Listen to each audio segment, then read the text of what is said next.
A principios del siglo XX, la juventud alemana se sentía aterrorizada por Fritz Hartmann, un sanguinario asesino que mataba a sus víctimas destrozándoles el cuello a mordiscos.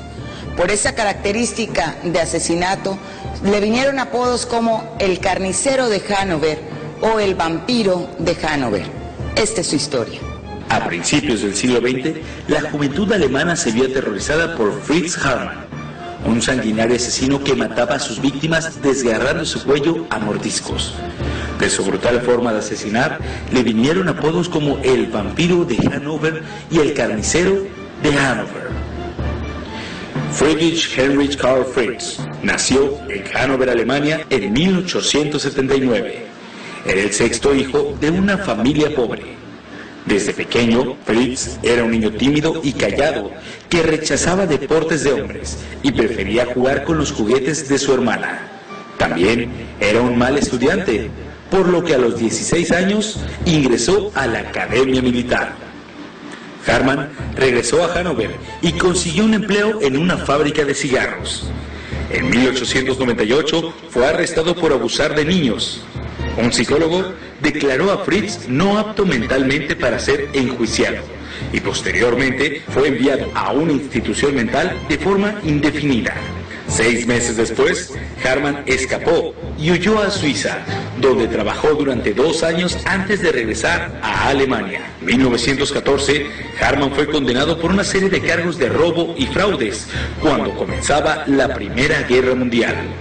Entre 1918 y 1924, Fritz Hartmann cometió 24 homicidios, aunque se sospecha que asesinó a 27 personas. La primera víctima de Hartmann fue un joven de 17 años llamado Friedel Roth, quien desapareció el 25 de septiembre de 1918. Los amigos de Roth dijeron que lo vieron por última vez en compañía de Fritz. La insistencia de la familia del joven condujo a los oficiales hacia la casa del asesino. La policía encontró a su informante en una habitación junto a un adolescente semidesnudo. Los oficiales acusaron a Hartmann con cargos de abuso sexual y fue sentenciado a 9 meses de encarcelamiento. En 1919, Fritz conoció a un joven fugitivo llamado Hans Granz, quien posteriormente se convirtió en su amante. Poco después de ser liberado Hartmann, tras cumplir su breve condena, se mudó al apartamento de Hans Granz. La mayoría de víctimas de Hartmann eran jóvenes fugitivos, hombres que se prostituían o que merodeaban cerca de la estación central de Hannover. Fritz los engañaba para ir a su apartamento, a veces haciéndose pasar por policía, gracias a la identificación de informante que poseía, y posteriormente los mataba, mordiendo su garganta. Los objetos de valor de las víctimas eran vendidos en el mercado negro o permanecían con Fritz y Hans. También algunos rumores decían que Hartmann cortaba la carne de sus víctimas y la vendía en el mercado negro como carne enlatada para cerdos. Esto nunca pudo ser comprobado, pero Fritz era un conocido contrabandista de carne. Fritz fue capturado casualmente cuando la policía descubrió más de 500 huesos humanos en el río Leine. Los huesos pertenecían a 22 personas. Las sospechas cayeron sobre Hartmann, quien tenía antecedentes de molestar a jóvenes y había sido vinculado con la desaparición de Friedel Roth en 1918. La noche del 22 de julio, mientras Fritz era vigilado por la policía, fue arrestado por tratar de engañar a un joven para que lo acompañe a su apartamento.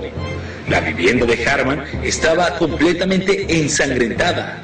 De inmediato, el informante intentó justificarse diciendo que la sangre pertenecía a su negocio ilegal como carnicero. Sin embargo, las pertenencias y ropa de personas desaparecidas durante los últimos años fueron evidencia suficiente para ser puesto bajo custodia. Cuando fue interrogado, Fritz confesó que había matado entre 50 y 70 jóvenes desde 1918. La policía solo pudo atribuirle 27 desapariciones, y eso bastó para enjuiciarlo. El juicio duró 2 semanas y el 19 de diciembre de 1924, Hartmann fue encontrado culpable y sentenciado a morir. Tras escuchar su sentencia, Fritz no apeló en ningún momento en contra de esta. Su amante, Hans Granz, inicialmente fue también sentenciado a muerte, pero tras enviar Fritz una carta asegurando que él nunca participó en las muertes, su condena fue revocada y sentenciado a 12 años de cárcel. El 15 de abril de 1925, Fritz Haarmann fue ejecutado en la guillotina. Sus últimas palabras fueron: me arrepiento, pero no le temo a la muerte. Después de su decapitación, su cabeza fue preservada y usada por científicos de la época para examinar la estructura de su cerebro.